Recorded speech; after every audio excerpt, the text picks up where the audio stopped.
हाय, तो फिर मैं मर जाऊंगी तुम्हारी बला से, और मेरे पेट में तुम्हारे बच्चे हैं, वो भी मर जाएंगे।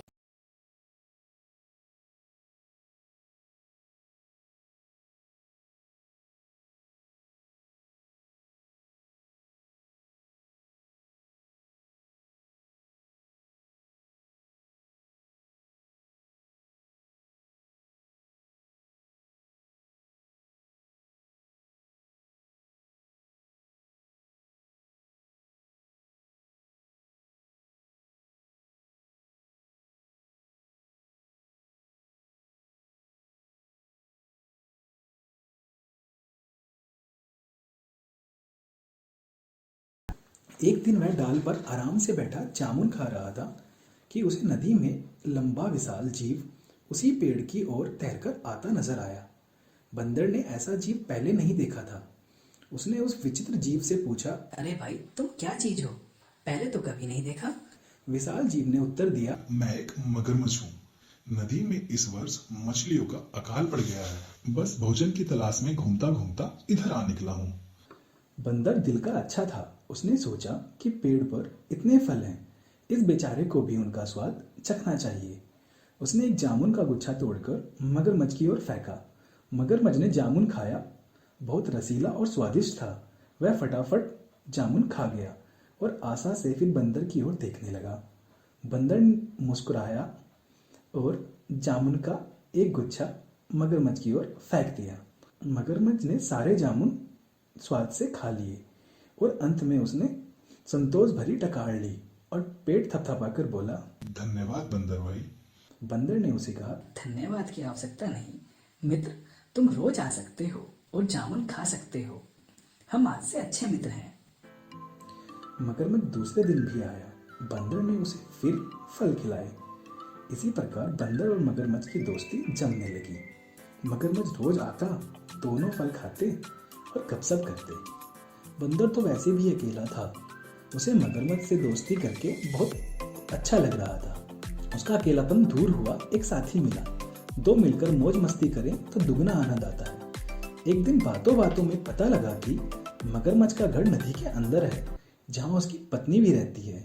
यह जानते ही बंदर ने कहा। मगरमच्छ भाई, तुमने इतने दिनों से मुझे भाभी जी के बारे में नहीं बताया। मैं अपनी भाभी के लिए रसीले फल देता। तुम तो अजीब निखट्टू हो। अपना पेट भरते रहे, मेरी भाभी के लिए फल लेकर नहीं गए। उस शाम बंदर ने मगरमच्छ को जाते समय ढेर सारे जामुन चुन चुन कर दे दिए। अपने घर पहुंचकर मगरमच्छ ने वह जामुन अपनी पत्नी मगरमच्छनी को दिए। मगरमच्छनी ने वह स्वाद भरे जामुन खाए और बहुत संतुष्ट हुई। मगरमच्छ ने उसे अपने मित्र बंदर के बारे में बताया। मगरमच्छनी को विश्वास नहीं हुआ। वह बोली। जाओ जाओ, मुझे बना रहे हो? बंदर भी कभी मगरमच्छ के दोस्त हुआ करते होंगे। मगरमच्छ ने यकीन दिलाया। यकीन करो भाग्यवान, सोचो ये जामुन मुझे कहाँ से मिले हैं। मैं तो पेड़ पर चढ़ने से रहा। मगरमच्छनी को यकीन करना पड़ा। उस दिन के बाद मगरमच्छनी को रोज बंदर द्वारा भेजे गए फल खाने को मिलने लगे। उसे फल खाने को मिलते यह तो ठीक था, पर मगरमच्छ का बंदर से दोस्ती के चक्कर में दिन भर घर से दूर रहना उसे खलने लगा। खाली बैठे बैठे उसके दिमाग में उल्टे सीधे विचार आने लगे। वह स्वभाव से दुष्टता थी। एक दिन उसका दिल मचल उठा। जो बंदर इतने रसीले फल खाता है, उसका कलेजा कितना स्वादिष्ट होगा, उसने मन में सोचा। अब वह चालें सोचने लगी। एक दिन मगरमच्छ शाम को घर आया तो उसने मगरमच्छनी को कराहते हुए पाया। पूछने पर मगरमच्छनी बोली। मुझे एक खतरनाक बीमारी हो गई है। वैद्य जी ने कहा है यह केवल बंदर का कलेजा खाने से ही ठीक होगी। तुम अपने मित्र बंदर का कलेजा मुझे ला दो। मगरमच्छ सन रह गया। वह अपने मित्र को कैसे मार सकता था। न न न न न, यह नहीं हो सकता। मगरमच्छ के इनकार में सर हिलाता देखकर मगरमच्छनी जोर जोर से हाय हाय करने लगी। हाय हाय, तो फिर मैं मर जाऊंगी तुम्हारी बला से, और मेरे पेट में तुम्हारे बच्चे हैं, वो भी मर जाएंगे, हम सब मर जाएंगे। तुम अपने बंदर दोस्त के साथ खूब फल खाना और मजे से रहना। हाय रे, मर गई, मैं मर गई, बचा लो मुझे, हे भगवान उठा लो मुझे। पत्नी की बात सुनकर मगरमच्छ पगला उठा। बीवी बच्चों के मोह ने उसकी अकल पर पर्दा डाल दिया। वह अपने दोस्त से विश्वासघात करने के लिए चल पड़ा। मगरमच्छ बंदर के पास पहुंचा और बोला, बंदर भाई, तुम्हारी भाभी बहुत नाराज है। कह रही है कि देवर जी रोज मेरे लिए रसीले जामुन भेजते हैं, पर कभी दर्शन नहीं दिए, कभी सेवा का मौका नहीं दिया। आज तुम ना आए तो देवर भाभी का रिश्ता खत्म। तुम्हारी भाभी ने मुझे भी भगा दिया। अगर तुम्हें साथ ना ले जा पाया तो वह मुझे भी घर में नहीं घुसने देगी। बंदर खुश भी हुआ और थोड़ा चकरा भी गया। बंदर बोला, मैं कैसे चल सकता हूँ मित्र? तुम तो जानते हो मुझे तैरना भी नहीं आता है। मगरमच्छ बोला, उसकी चिंता तुम मत करो, मेरी पीठ पर बैठो, मैं तुम्हें ले जाऊंगा। बंदर मगरमच्छ की पीठ पर बैठ गया। कुछ दूर नदी में जाने पर मगर पानी के अंदर गोते लगाने लगा। बंदर चिल्लाया। यह क्या कर रहे हो? मैं डूब जाऊंगा।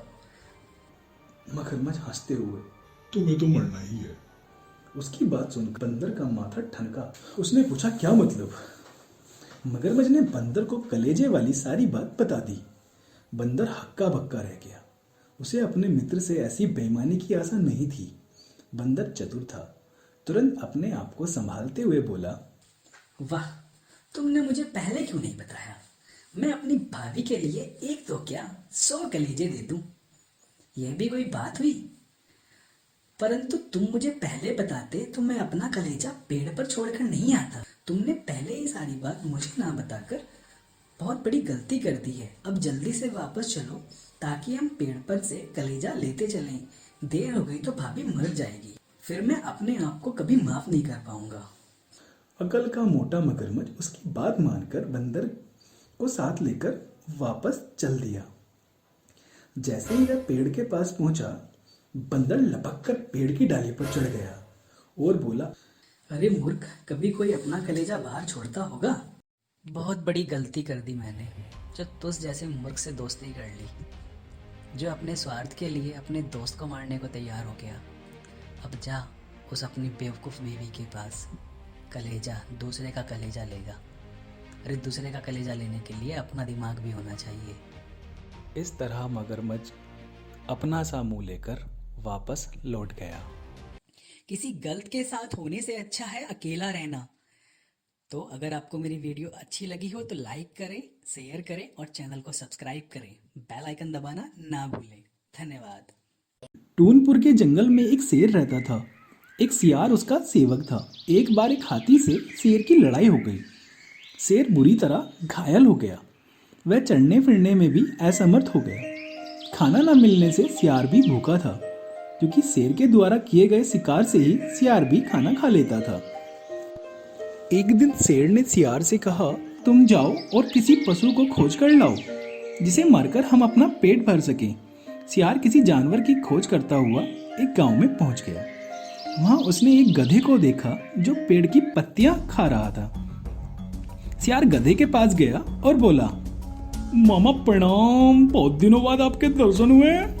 इतने दुबले पतले कैसे हो गए? गधा बोला, भाई मत पूछो, मेरा मालिक बड़ा कठोर है।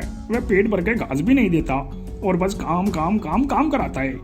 इन पेड़ की पत्तियां खाकर अपना पेट भरता हूँ भाई। तब सियार ने कहा, मामा उधर नदी के पास एक बड़ा घास का मैदान है, आप वहीं चलें और मेरे साथ मजे से रहें।